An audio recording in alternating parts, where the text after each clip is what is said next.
Today we're making stuffing, homemade stuffing. So I cut the bread into little chunks.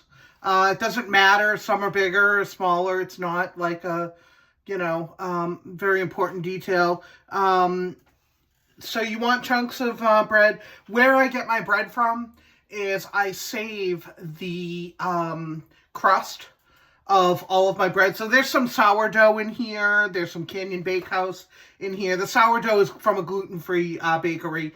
Anyway, but yeah, so save your crust or the parts of the, bread's expensive. So I eat stuffing year round because I don't want to waste anything. And what I do is I keep it in the freezer in a baggie. And then when I have enough, I just cook up some chicken and have some stuffing on the side. So this is going to go in the oven, and you're just going to toast it, and I'll show you what it looks like when it comes out. While the bread is baking in the oven, and if you're making a large batch, you just use a larger pan because you don't want to overlap. You kind of want one layer. They just cook better than when they're piled on top of each other. I'm using a lot of butter. I think I just used like 2/3. No, I'm sorry, a half. A little less than half a stick of butter. And I'm going to melt that.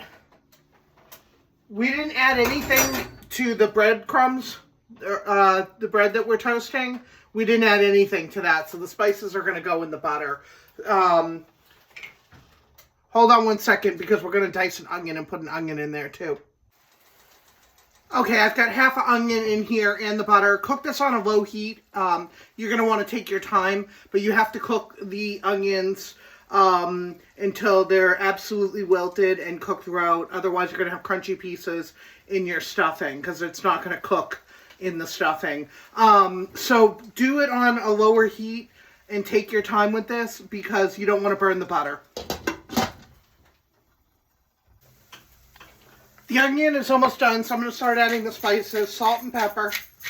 Generously season this. Don't go light, otherwise it's just going to taste like mushy bread. You want the flavor.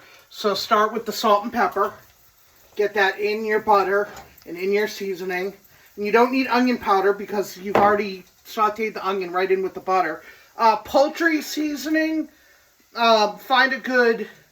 I found one that works for me, but I don't advertise seasonings because I'm less sensitive than most people. But find a good poultry. It's just called poultry seasoning.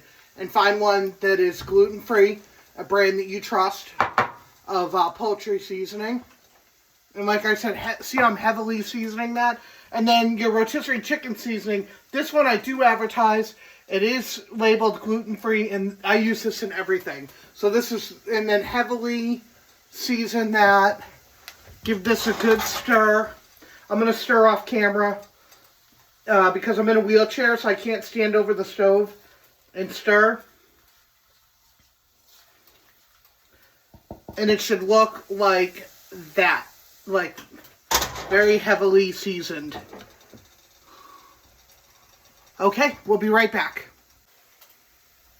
And the onion is cooked. So that's the next step. I took the bread out a little bit ago. You just want it so it's toasty, a little crispy. You don't want it burnt or dark. You just want a little crispy. And then we're going to go ahead and add that, all of those breadcrumbs, into this butter mixture. Keep the heat on. It will just help it cook better when you add the other ingredients. Okay, so I've almost got all the breadcrumbs. Like I said, I'm making a small batch. If you're making this for the holidays, which are a while away, I hate to even talk about it. You just use a larger sheet pan and more bread. You can start saving your bread now, even. And then coat everything in the butter. Whoops, one jumped out. Coat everything. And then the next step, now that you've coated everything, is, you know me, I love bone broth. I don't use chicken stock, so I have bone broth. And you want to add quite a bit, like to start off with, you just want to drown it, like a cup and a half. it also depends how much bread you have. And then keep the heat up and wait for this to absorb. Gluten-free bread takes a while to absorb.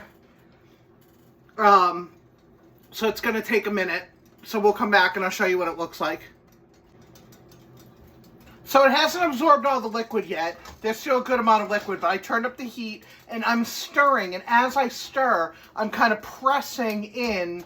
So you're smashing the bread a little bit so that you don't want it chunky. You want it to look like stovetop where it's all kind of meddled together and it's not chunky. So you're kind of pressing those squares that you tediously cut, and you're kind of pressing them in and stirring. And trust me, gluten-free bread just takes a little bit longer, but this will start to absorb and look like stuffing in no time. There you go. I told you it would look like stuffing. You just got to keep doing that mashing and folding. Just fold and mash, and you have a stovetop stuffing. And then the last thing that I add to my stuffing is slivered. I'll show you the package. Slivered almonds are called slivered. And I add a good amount of that. Stir that in. Now, if you went lightly on the liquid, like if you were afraid, because gluten-free bread takes way more liquid than regular bread. So, add more at this point if you need to. And also you can take a bite with a clean spoon and make sure your seasonings are on point. And you can add more seasonings at this point as well. But this is your stuffing. Looks delicious, and I'm pairing mine with chicken today. Enjoy eating gluten-free.